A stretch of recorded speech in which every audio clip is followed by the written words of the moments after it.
Hello and welcome to another episode of In Power Health. It's the program that teaches you how to have health in power and power in health. Very important to take note as well of these episodes because we share so much information, real information that we really had to dig deep, as Doc puts it.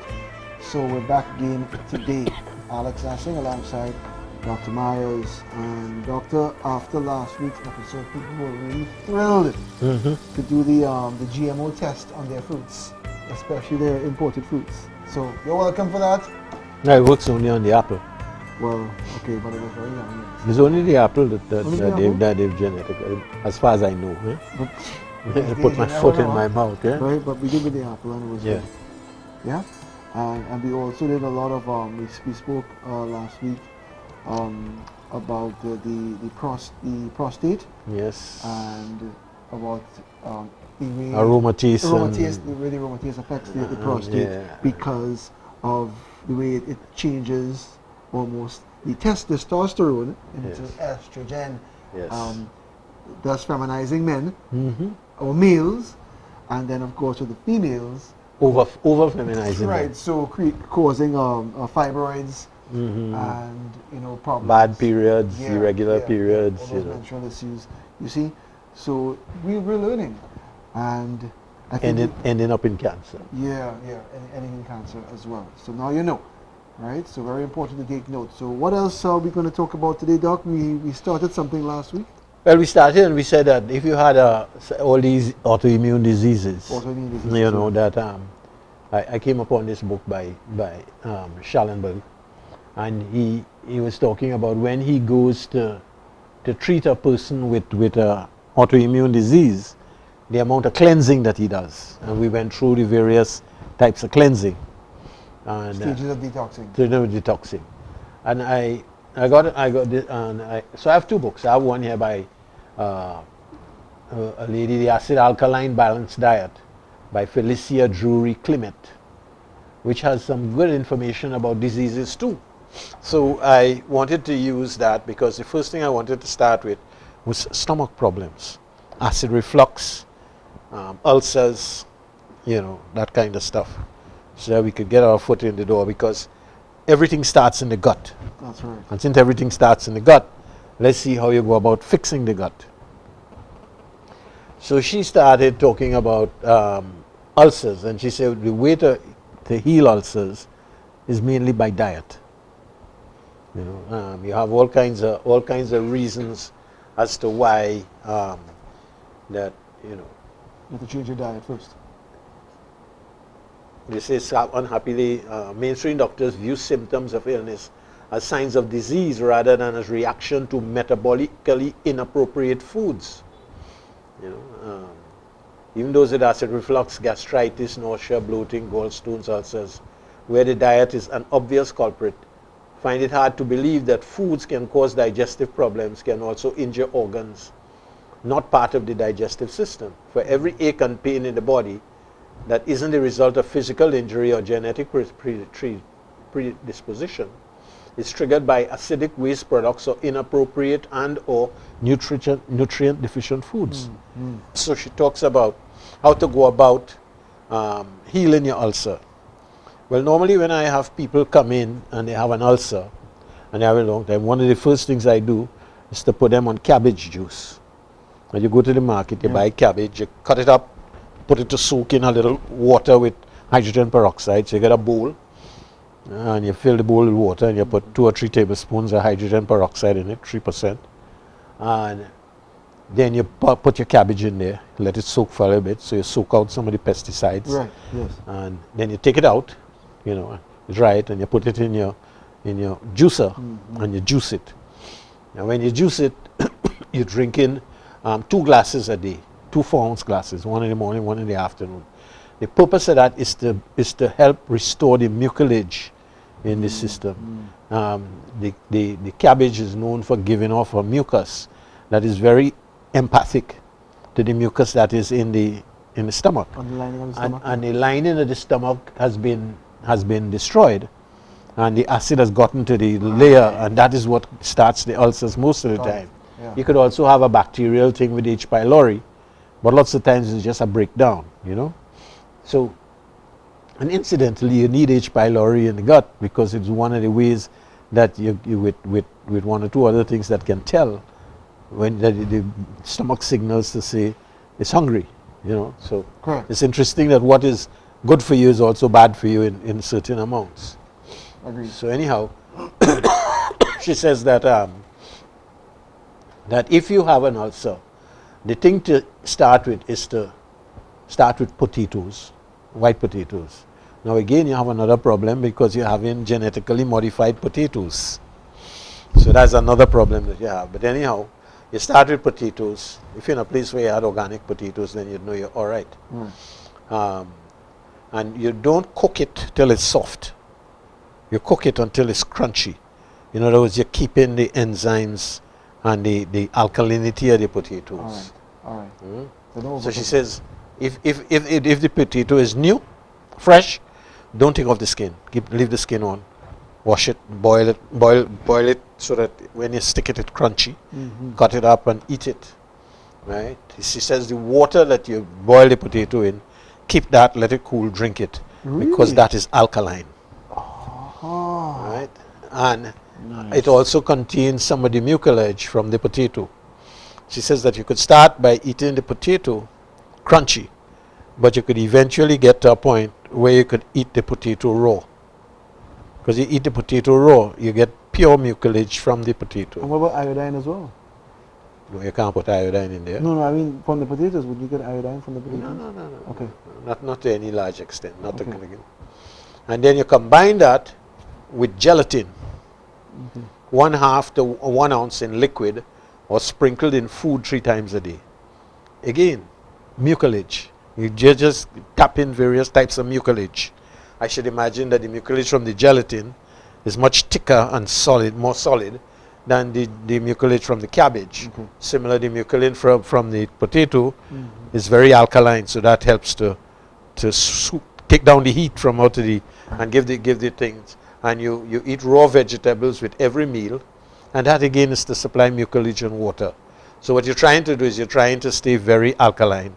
Bananas, plantains, again, a lot of mucilage. So once you do that, you begin to restore the mucilage. But I found over the years that most of the time using just the raw cabbage alone for 3 weeks will fix a problem, ulcer problem in the stomach. Unless it's super serious, and then you could go a little bit more into like this. But if it's just a mild and it's always an irritable stomach syndrome, you know, you get a lining and it irritated, but it didn't really turn into ulcers yet, you know. All of that, the cabbage juice alone will supply it. Nice. But if you want to go a little bit further, you could go to with the potatoes, and then you try to do some raw vegetables. You cut up the raw vegetables after you've soaked it in a little hydrogen peroxide water and cut it up fine and sit down and eat that. Should imagine a little cucumber inside there would be pretty good too. And then for you take some vitamin E between 400 to 1600 units per day, and it has to be a D-alpha with mixed tocopherols. That's a complete vitamin E. You know, you could get a vitamin D and it marked DL-alpha. That means that it's synthetic. It ain't no use to you. Don't even pick it up off the shelf. When you're buying your vitamin E, look at the side where they have the vitamin E, and it will mark D-alpha. And if you see with mixed tocopherols, and sometimes they tell you the tocopherols, then that is a good vitamin E to buy. Yes? Tocopherols, mixed tocopherols. Then you have vitamin A. You'll use between 25,000 and 50,000 units per day. Right? You can normally get them in 5,000 IU units. So you buy that, or something, you get them in 10,000 IUs. Well, 5,000 will do because you could get five tablets a day. You know? Okay? But you could use anything between 25,000 and 50,000. Vitamin C, she says 500 milligrams a day, not a large amount. And that is, vitamin D is very necessary for building the collagen, for building strong collagen in the sinews and in the gut lining and all that. So what she's That trying would to be do important, yeah. is to give you the nutrients to build that. And you take that and you use it for a few weeks, and normally it will clear it up. Right. Right? No more ulcerated stomach. No more ulcerated stomach. I like that. Now since we are on ulcerated stomach, we did another one that is very, very prevalent in our society: acid reflux. I think I had some of that some time ago. And you have acid reflux, and she says doctors have tried to cure acid reflux through surgery, repairing the valve between the stomach and the esophagus to keep it from opening up and letting stomach acids pour into the esophagus.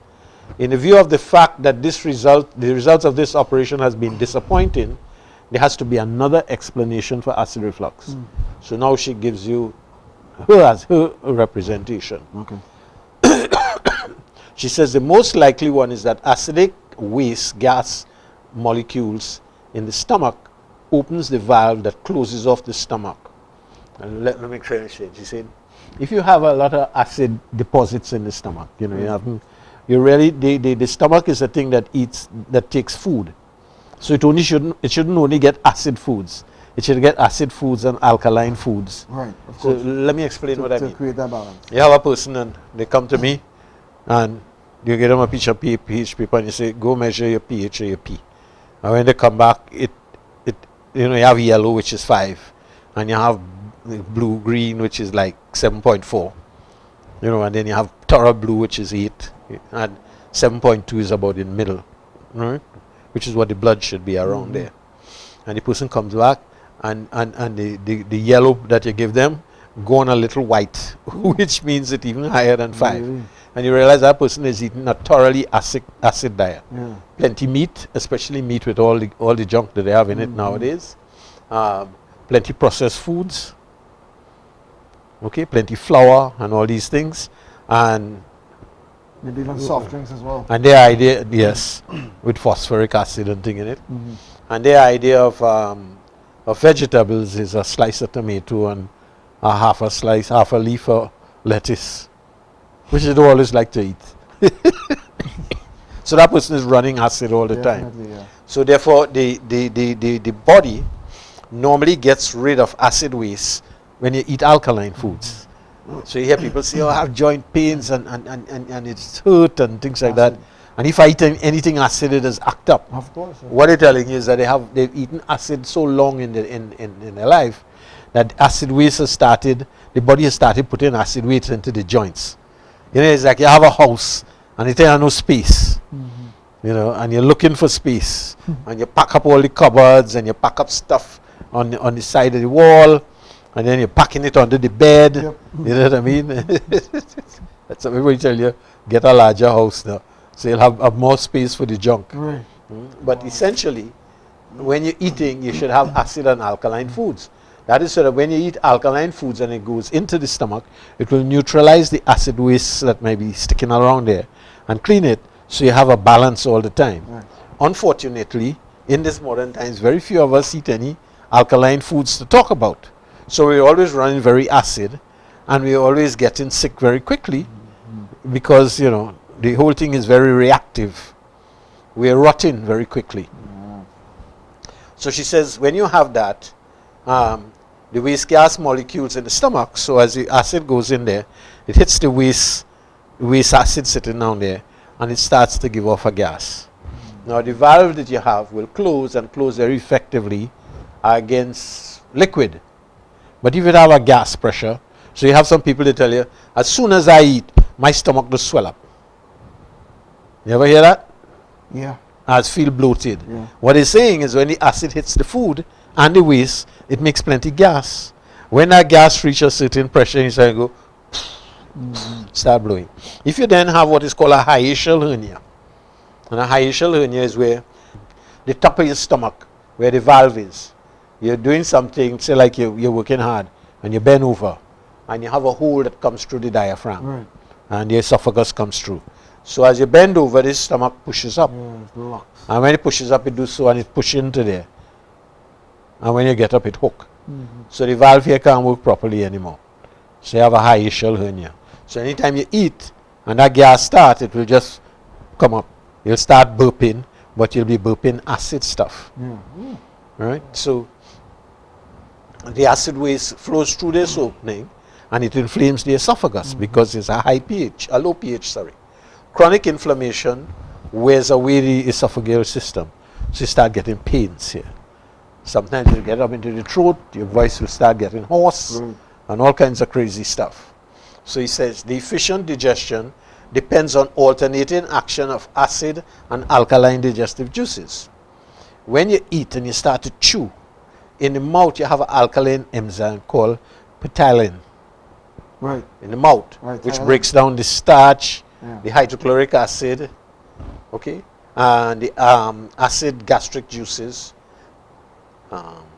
So when you go down into the stomach after breaking down the starch, and you get the hydrochloric acid, which operates kind of more or less at the top of the stomach, you know, the upper half of the stomach, it begins to break down all the heavy stuff, the meat and all kinds of things like that. So it starts breaking that down, and then the ptyalin was in the mouth, and then it comes down into the acidic gastric juices such as pepsin.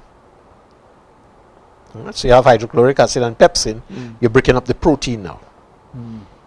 Okay, when you break up the protein in the stomach and it opens out into the duodenum, you have the bile coming out and the pancreatic juices, all of which are alkaline. So what you have, alkaline, acid, right? Less acid, alkaline, to balance it back when you're going down into the thing. Now, if you have any problems with the lower valve, the bile starts to leak in to the stomach. So you have a person and they say, I have acid reflux and it is making me real sick. And I vomit, and when I vomit, I vomit up this terrible acid stuff. It's burn my mouth, you know. And then when I finish and I think I'm going to go to walk off, as vomit again. And when I vomit out greeny kind of stuff. And it tastes bitter. As a bile. Yeah, so you have a person say they lie down in the bed in the night and they get this bitter taste in the mouth. It means they're getting bile passing through the two valves of the stomach and getting into the mouth. You know you have problems. You follow me? So she says, what happens then is that you have inflammation in the esophagus, and you also have problems going down now into the bile system, right? So the pepsin breaks up the stomach, the protein in the stomach, and in the small intestine, the alkaline pancreatic juices complete the digestion of the protein, and then you have the fats and the oils, which are broken up by the bile. The bile also sets the thing for the transport mechanism for the food through the intestines. In other words, you don't get constipation. The thing about the bile, as I said, the bile is made up of dead red blood cells and things like that they use. The body uses it to process the fats. But since it doesn't come out all the time, it has a recycle system. So when it reaches down in the intestine and the bile has finished doing its work on the thing, the body will reabsorb some of that and put it back into the bile. Right? So you have a little recycling system. The danger with that is that if you're eating anything toxic, the bile will take that toxicity now and carry it back into the liver system. And the toxicity starts to build up. Yes. So sometimes what you need to do is you need to take some things like oats and things like that, which will soak up the bile when it gets down into the duodenum, and it doesn't release it. So 99% of it goes out. So what you do over a period of time is that you clean out the bile that you have, and you get a fresh bile coming up from the system. You begin to see exactly what's going on there. So if you have a thing and you have the bile recycling and you have toxins in the intestines, then you're collecting the toxins and you're putting it in the liver. So the liver starts to get toxic. So the bile goes more and more toxic. And then you begin to interfere now with the pH of the system, going down into the intestines. So you begin to understand that the old thing that the old people had of cleaning out your system ever so often and taking out the bile, sometimes they used to give you charcoal. And take the charcoal for a little while, and the charcoal will soak up all the bile and go with it and soak up a lot of other things too. mercury and all them things you have inside the residual. It will soak all that up and carry it out. You use a little charcoal capsule. Yeah, yeah. And then what will happen is, if you're doing it right, after a month or so, and you look at your eyes, it's nice and white and clean. All right. You get my drift? So she says that, so she figured out that, and she started eating. The acid reflux can disrupt this acid alkaline sequence by changing the pH factor in the stomach and the small intestine. How this happens is revealed by the typical contents of the stomach that heartburn sufferers sometimes throw up in an effort to get rid of the burning sensation in the throat. After a highly acidic liquid is brought up, alkaline forming bile follows, which means that the bile goes back up into the stomach. And so you have a complete retro movement, indicating that the bile has flowed from the small intestine into the stomach where it doesn't belong. This occurs when the pyloric valve between the stomach and the small intestine opens, most likely because the acid waste causes the muscles in the valve to relax. It's the same thing with the top valve. If you have acid waste inside there, the acid hits it and you get an acid gas that bulges the stomach. That starts to leak out and it's very acid.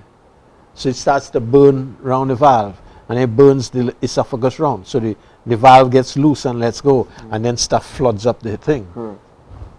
So the thing to do is you have to get rid of the acid waste. So she says that the thing to do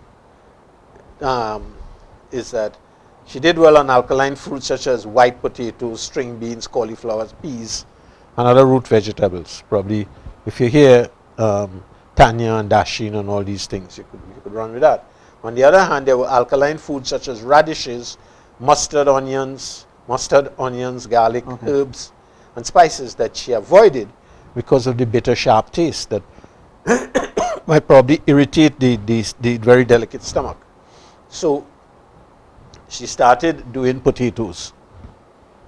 So she's doing potatoes the same as she would do ulcers. Not too soft, just a little crunchy. Yeah, the little crunchy. And she said that she never anticipated the healing effects that it would have. So whenever you have an acid stomach, the thing to do is not to go and take some kind of real alkaline thing with soda powder or something to knock it out. You could do that once or twice, but you can't continue doing that all the time. So you take alkaline foods, you eat alkaline foods, just try to stay with it, so you keep the acid thing down, and then foods that would digest easily, so you don't have to have too much acid coming out. Right, exactly. Yeah. And then slowly what that will do is it will move out the acid waste from out of the stomach. So she says that's what she did, and she did it for about nearly a year. She eat until the whole thing settled down. And then she went to a party and ate some Spanish food that was hot. Oh yeah, it would be. And she expected torture, but it didn't happen. And she went out again and she ate something and it didn't happen again. So she realized that the stomach had healed itself. And she says that any time she had a situation where she ate something and it upset her, she would back off a day or so and eat some alkaline foods. However, you have the situation where you could have the hiatal hernia where it sticks up in the stomach, and you could have sometimes the valve doesn't work properly. So in Chinese medicine, what we do is we put the person with the legs up and we pull down the stomach from out of the hiatal point. And you do that by putting your hands here. I was going to ask. and pressing down slowly. Put a little oil on your fingers. And you do that, you press down. And when you press down, if you're very sensitive, you see a little. And you know that if the stomach come back out from the diaphragm. And the person go, oh, that feels better. Well, yeah, it would be instant relief. Now when that happens, that is the valve. Now if the valve has been in there in a long time, that means that closing of that valve is very sluggish. So what we do now is we come and we find Ren 12 in acupuncture. We put a needle in there and we moxer the needle. We bird peck the needle. So you put a little bit of foil on this so the ashes don't burn the person. Stick the needle, a little hole there, and you hold the mox on it and you touch it and the person feels the heat running down, and then the heat goes down into the stomach area, and after a while the person can actually feel the heat going down if they're very sensitive. So you're holding it, so you're feeling it, so it just gets warm, and you do that for about 15 minutes. And what it does when that energy goes in there, it gradually pulls the top of the muscle in, and it closes it. And then you give them some herbs and things that will help to strengthen it. And most of the time they're all right after that. That sounds pretty natural to me. Yeah. So that is how they do it in Chinese medicine. So it's interesting to find this in a Western book on nutrition. You know. More Western doctors are beginning to realize. So she says it is helpful to discuss the importance. He says of glue-like mucilage in foods in helping the enzymes in the stomach to break down the food mass. You know. She says it reminds her when she ran her fingers inside of a pan that she had cooked in, and it had this covering inside the pan, and she realized the mucilage that had come out from the potatoes had gone onto the surface of the pan and formed a protective layer. Nice. So she had to take a scrubbing thing and scrub it off. You know, see the observation. It's like I once had a guy and he said to me, I said, you shouldn't eat hydrogenated oil. He said, I don't. I said, well, how you arrived at that? He said, well, he has a football team and football season come to an end. So he decides that what he'll do is he'll take down all the footballs and clean them up, squeeze out the air, put them aside, you know, take the pressure off them. And then when he was finished, he wanted to fix up all the pumps. So he took down the pumps, cleaned them, and then he said he put a little grease in there. So he didn't have the normal machine oil that he uses. So he said, I'll get some from the kitchen. So he went in the kitchen, they had hydrogenated oil, and he poured a little bit in it, and he pumped it up a couple of times, and he closed it off, and he went. He said a few months later when the season started back, and he went to move. Locked up. The thing. He says, and then he went into the kitchen and he looked, and he realized that right around the roof of the kitchen, on the upper end, it had a film, glue stuff. So he asked her, he said, what's that? And she said, well, that's when you're cooking, the oil does do that. He said, oil does do that? He said, they used to do that when I was young. He said, and then he realized that the oil was causing that stickiness. And he said to himself, he said, if it stick up and pump, and it stick up the top of my kitchen, what it doing to me? He said, so I stopped using that. I said, that is observation. They have some people that really take time out to observe the surroundings. So I said, oh boy, that's some heavy science, you just rest on me there, you know. So all that counts, you know. So that is the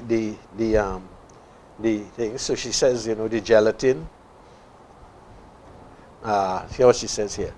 They had a guy called Pottinger, Dr. Pottinger, who traveled around the world looking at various types of teeth. You know, he back in about the 1920s, 1930s.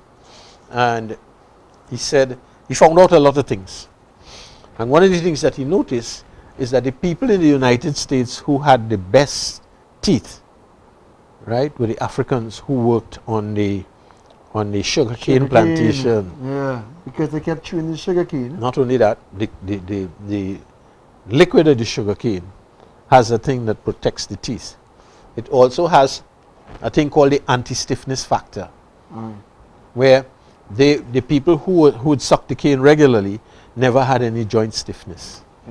So when Standard Process was going to make the pill for rheumatoid arthritis, they wanted to get some of that anti-stiffness factor. So where would we get that from? And he says, so Pottinger and them says, well, you probably get it in the molasses. So well, how will we get it out of the molasses? And then somebody says, well, they use molasses to make rum. Right. So he went to the rum people, and sure enough, at the bottom of the vat, while the molasses is making alcohol, the residue comes out. And most of the residue was anti-stiffness factor, which they wouldn't turn to make rum. So he made an agreement with the rum company, and he bought all the all the waste that he used to throw away. And he went and he cleaned it up, and he had anti-stiffness factor. So when he puts that into his medicine, it helps to keep the joint free. Up to this day, they do that. You know, so what always amazes me is that, awesome. is that we have all these things that we've discovered, and then you come and you have all these chemicals that don't do that. And it's like nobody connects people to it, you know. So if I give somebody that, and I give it to them for a couple of months, they come and say, you know, all my stiffness gone. You know. Or if you do our traditional one that we talk about, the turmeric and the garlic? Not the garlic, ginger. The turmeric and the ginger and some butter or some ghee, and you fry it up. What a lot of people don't know is that if you take that for a few weeks, 90% of the time it takes away all the inflammation in your joints, and most of your pain goes, except if you have bad wear and tear. Well, then you still have a little pain from the wear and tear. But the swelling and all that disappears. That's why long ago people who used to eat curry regularly very rarely had any joint problems. People who used to take molasses in the tea instead of sugar very rarely had any problems, because every day you're drinking a little anti-stiffness factor. You know, these are the things that we don't know. And we eat all these refined foods, and all these refined foods cause problems.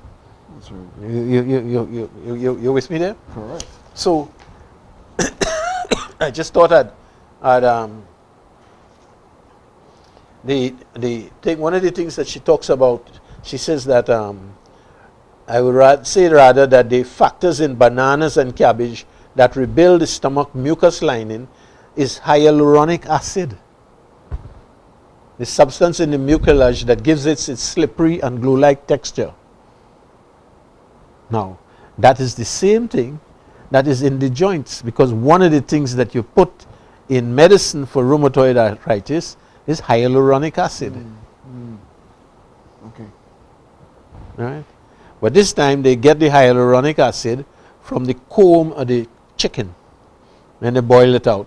It's the same mucus, it's the same hyaluronic acid. So you begin to realize that if you're eating food, and the food is of stuff like that, you know, then you tend to keep your movement of your joints and all things like that. But one of the things that was always also interesting is I was looking at a thing here with Dr. Pottinger. We were talking about the anti-stiffness factor, and what he was talking about, and he made the discovery too, that one of the things that cleans the old crud out of the intestines was raw okras. It was he who made that thing, and then out of that, Standard Process made a product for cleaning the intestines, where they take the raw okras and dried them, you know, in the vacuum dryer to preserve the enzymes and thing in it, and they'd sell it to you. Take a scoop of that and use it. So I say, we're in Trinidad. Plant a tree outside, in a few weeks you have a few okra trees growing, and you go out and you break off 3 okras and you eat them every day for a few weeks. And people come back and tell me, boy, I get so healthy and I feel so good, because it cleans up the whole intestines. The enzymes in it break it up. We go looking for all kinds of crazy things to do when the answers are simple and they're right in front of us. That's what I like. You understand? I love the information. So I have this other book, Herbs and Nutrients for Neurological Disorders, Treatment Strategies for Alzheimer's, Parkinson's, Stroke, Multiple Sclerosis, Migraine, Seizures, etc., etc., all the autoimmune stuff. And I started really with the Alzheimer's, you know, because what she does is she talks about the beta amyloid plaque that builds up in the brain, okay, and the oxidative stress caused by the whole thing. And she says one of the first things that they use is they use N-acetylcysteine. It's derived from the amino acid cysteine in the body, and it's a source of sulfhydryl groups, and it's metallized into compounds that stimulate glutathione. Glutathione is one of the most powerful antioxidant and free radical scavengers in the body. So, but the sulfhydryl groups consist of sulfur and hydrogen. One of the things that you don't know is that sulfur is a very important molecule in the body as a connector. For instance, if you look at the molecule of insulin in the system, what happens is that you have one chain and then you have one join, and that one join is a sulfur group. It joins the two chains together. So in a lot of things, in a lot of connective tissue and in a lot of things in the body, one of the main components is sulfur. Sulfur, I think, is about the third or fourth most important mineral in the body, and you very scarcely hear any mention about it in today, about being something that is healthy for the body. But again, what amuses me is the wisdom of the old traditions. What do I mean? Your mother used to have a goblet full of water, and she would go to the pharmacy and she'll buy flowers of sulfur. And she'll take the sulfur and she'll sprinkle it in the water, and then she'll tell you during the day, drink a glass or two of that when you're thirsty. So what she was doing is she was replacing the sulfur that might be missing in the diet. And she would have had that knowledge. They would have had that knowledge of exactly what they were doing, or maybe they were just... But suddenly we got modern. And somebody came along and says, all these things, all these traditions are a whole heap of nonsense. You know, that's what they tell you. And you know, long here they tell you, turmeric and ginger, and think, oh, worry that, man. You get doctor's medicine. It turns out the turmeric and the ginger does things that Western medicine can't do. And does it safely without side effects. So the best thing for ridding yourself of rheumatic pain is turmeric and ginger fried, and make tea with it, and make tea with it for a few months. Milk or something in there as well. Yeah, I put a little coconut milk if you want to be really nice. So you get some coconut oil inside there too. That's right. You get a whole thing. So that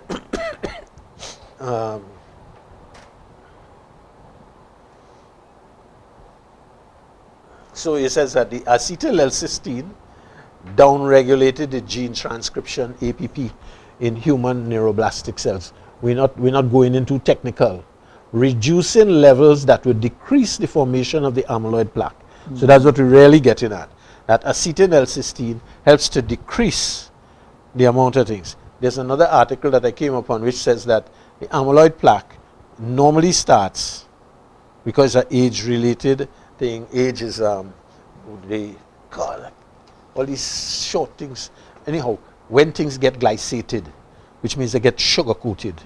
So high sugar also helps to cause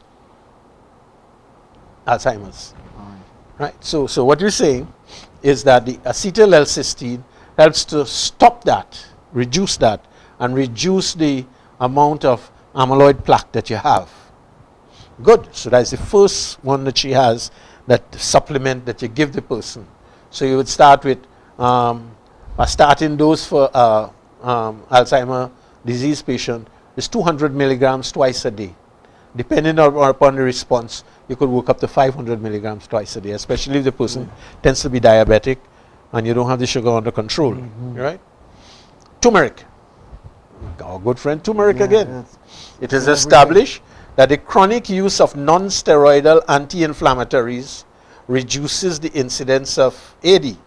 They appear to reduce the aggregation of the amyloid beta peptide fibrils, again the plaque, right? Also supposed to suppress activity on the microglia, the brain inflammatory cells. So it causes the brain inflammatory cells to get inflamed, right? Unfortunately, chronic use of these medications, such as ibuprofen and naproxen, can cause gastrointestinal damage, liver and renal toxicity. So we're saying all these anti-inflammatories, they're good to use, they will help, but they cause a lot of side effects. However, many of the benefits of anti-inflammatories may be obtained by using turmeric, which contains antioxidants, including the polyphenol curcumin. In an experimental study at UCLA, showed that curcumin lowered oxidized protein in the brain of experimental mice used for their tendency to develop AD pathology. Curcumin reduced the interleukin beta, I beta, 1 beta pro-inflammatory cytokine, insoluble and soluble beta amyloid and plaque burden by 43 to 50%. Excellent. So it melts the plaque. Now, ginger also does that. They're the same family, so they have the same kind of properties. Okay. So when you mix ginger and turmeric, so if you're doing that for your joints, it also cleans the plaque out of your brain too. I love it. No, I'm not saying that, somebody say, you're always talking nonsense. Whoever says Experimental study in UCLA. And they have the reference, but if we go through and then we'll botting it there. Further support of turmeric comes from a 2004 study, in vitro study, that showed a dose-dependent reduction in beta amyloid fibrils in response to treatment with curcumin. We had an article that I read out a couple of weeks ago where we says that the curcumin doesn't only melt the beta amyloid plaque, it also regrows the brain cells. You remember that? So, I do. So you see, turmeric may cause GI side effects long term. If bloating, gas, nausea, or indigestion occurs, stop the turmeric. It can be retried at a later date. In theory, turmeric can increase the risk of bleeding. Why? Because it thins the blood. That's why we use it for women who have heavy clots and things like that. Right? Particularly when used with platelet inhibitors such as aspirin. So you don't mix aspirin with turmeric. You could have a dangerous thing there. I would think so, yeah. Right? Turmeric dosage of 900 milligrams a day of a standardized extract. So you see, all right, what you would do is you grate about 1.2, 1.3 grams, put some ginger in it, fry it in a little thing, put it in a thing, and make tea with it. You know. Vitamins E and vitamin C. A study at the University of Kentucky showed that vitamin E reduced protein oxidation, reactive oxidant species formation, and neurotoxicity of the 42 amino acid amyloid beta peptide in rats' embryonic hippocampus neuronal culture. Low cerebrospinal fluid in concentrations of C and E are observed in AD patients, and a 2000 study revealed diminished intakes of antioxidant vitamins, including vitamin E and C. A study in La Jolla, California, with 80 patients indicated that vitamin E may slow the functional deterioration leading to nursing home placements in AD patients. In other words, it will improve the patients enough that they could go home and get attended to. In other words, the whole thing. That's just vitamin E. A combination of vitamin E and vitamin C may be necessary for optimal results, as noted in a German study that found a decrease in lipoprotein oxidation only when patient took both vitamins, which is that they work synergistically most of the time. This result is predictable from the known dependence of antioxidants on each other for their sustained efficacy. Sometimes the vitamin C will help the body to take the used vitamin E and make it back into something usable and put it back into the system. Oh, this is so amazing. So you say vitamin E slightly, they say the appropriate doses of C and E seldom causes side effects. Vitamin E slightly increases the risk of bleeding, particularly when combined with antiplatelet drugs such as aspirin. So you have to watch vitamin E with aspirin, Plavix, or Agrinox. Any one of them. Important to know. A dose of 200 to 600 IUs of vitamin D and up to 1 gram a day of vitamin C is appropriate in Alzheimer's disease. It is important to use D-alpha tocopherols. Remember that we were just talking about that? That it has to be D-alpha and it has to have mixed tocopherols underneath. You have that, you have a really excellent form of vitamin E. That is the most natural form of vitamin E. Also, it is essential to use a product that contains mixed tocopherols, the class of molecules constituting vitamin E, which may be as important, if not more important, as alpha tocopherols for certain functions in the body. So you have alpha, but you also have other ones too. So if you have mixed tocopherols, it means you have the whole range. It should be added. The best way to take antioxidants is in combination with each other rather than taking one by itself. A high potency multivitamin generally provides substantial amount of antioxidants, vitamin E and C, can then be added to increase the daily dose. Well, antioxidant would need probably some minerals and all sorts of things to help trigger it. So you need to take as much as possible so everything goes in and makes music. Effectively. Then you have alpha lipoic acid. It's a very useful antioxidant. It is both water and fat soluble. It enters the nervous system easy, reduces vitamin C and E from the oxidized state, and increases the intercellular levels of GSH, a critical intercellular antioxidant. This dosage of ALA is 300 milligrams a day.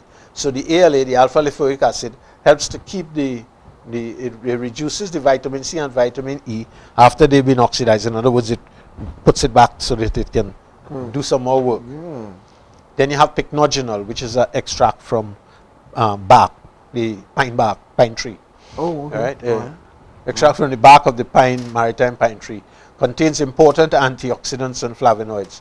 Flavonoids are compounds with multiple beneficial effects on health and are found in plants, fruits, vegetables, and some a study at Loma University revealed that pycnogenol suppressed the generation of reactive oxygen species in a rat pheochromocytoma cell exposed to beta amyloid.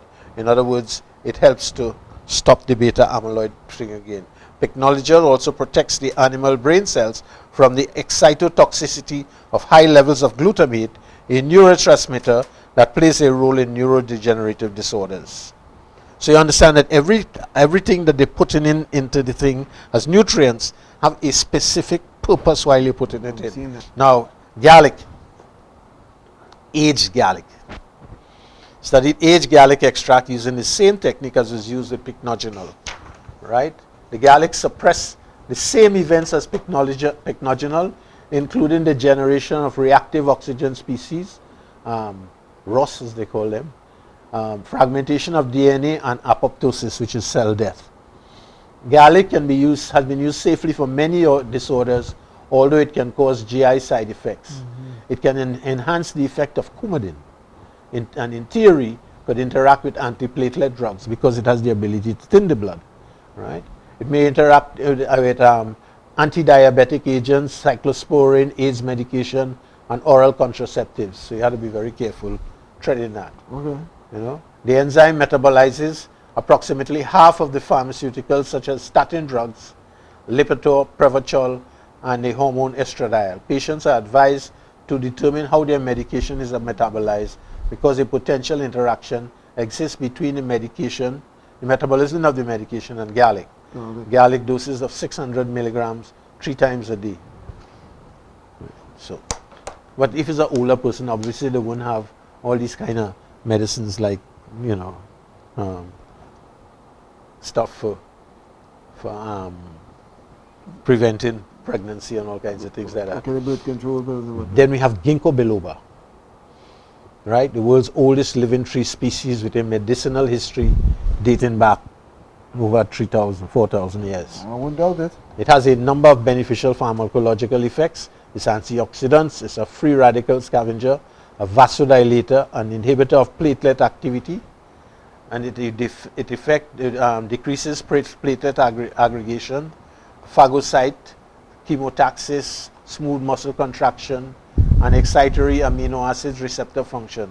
This compound effect of decreasing platelet activity results in better cerebral circulation, less inflammation, and less excitotoxicity.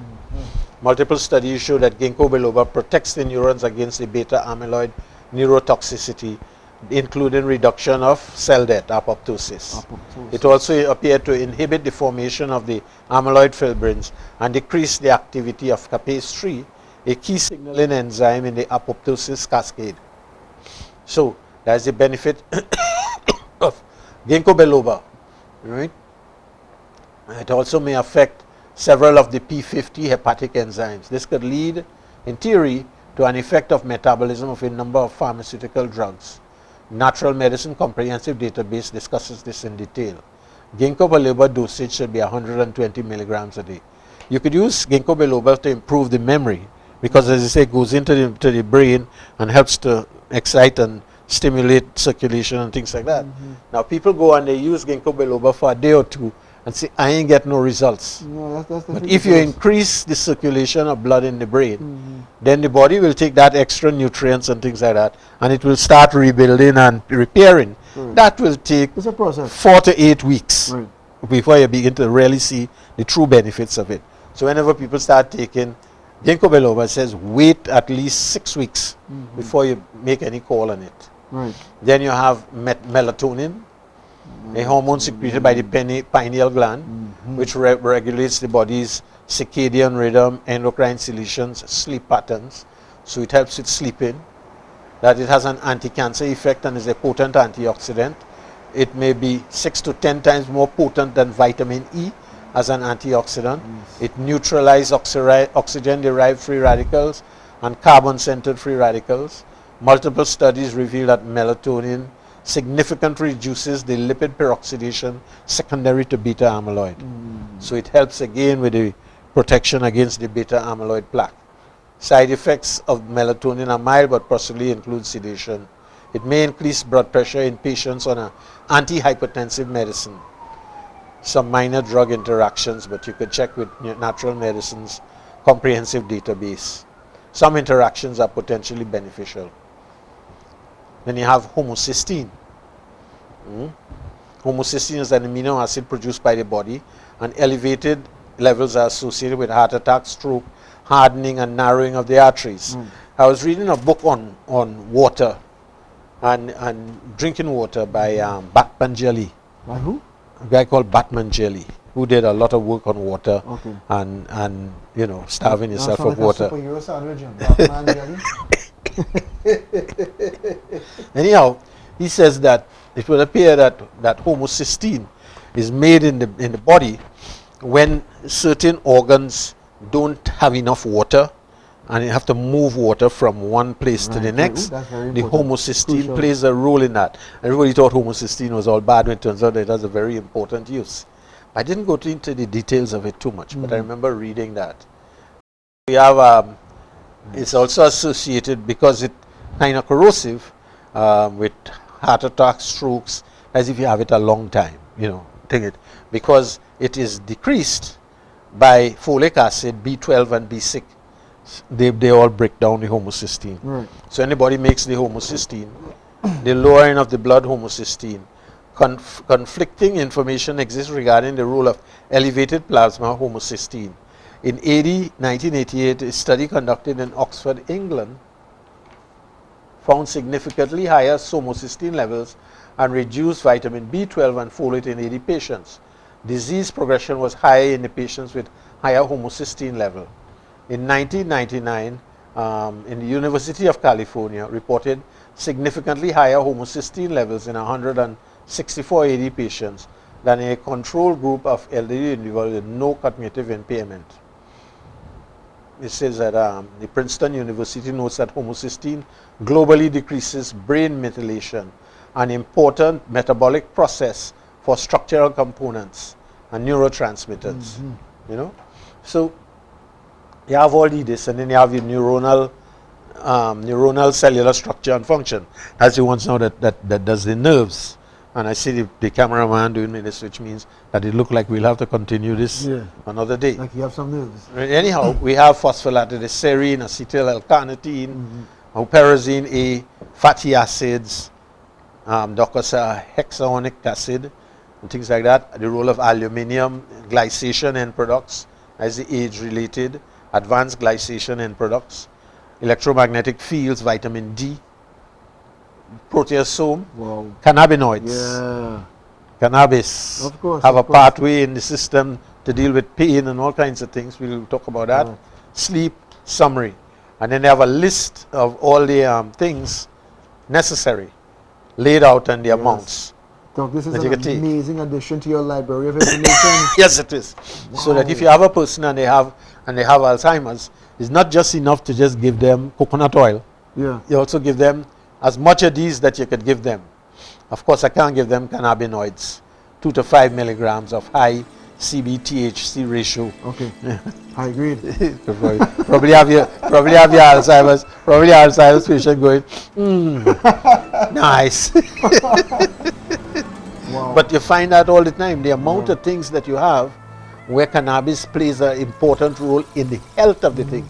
We have things that make cannabis inside our system. The cannabinoids. Yeah, and I have a book at home with it. It's absolutely fantastic.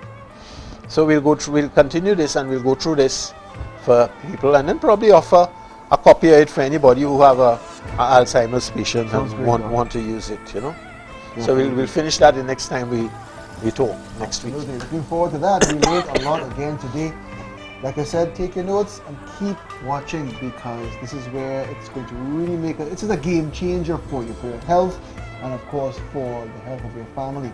So thank you once again for watching. Until next week, I'm Alex Singh alongside Dr. Myers. And don't forget, we haven't talked about the use of ozone and things like that in cleaning up the plaque in the head. Correct. You know. Yep. So we'll get into that. You have all sorts of things that we can do. All right. So enjoy the rest of it. This has been In Power Health.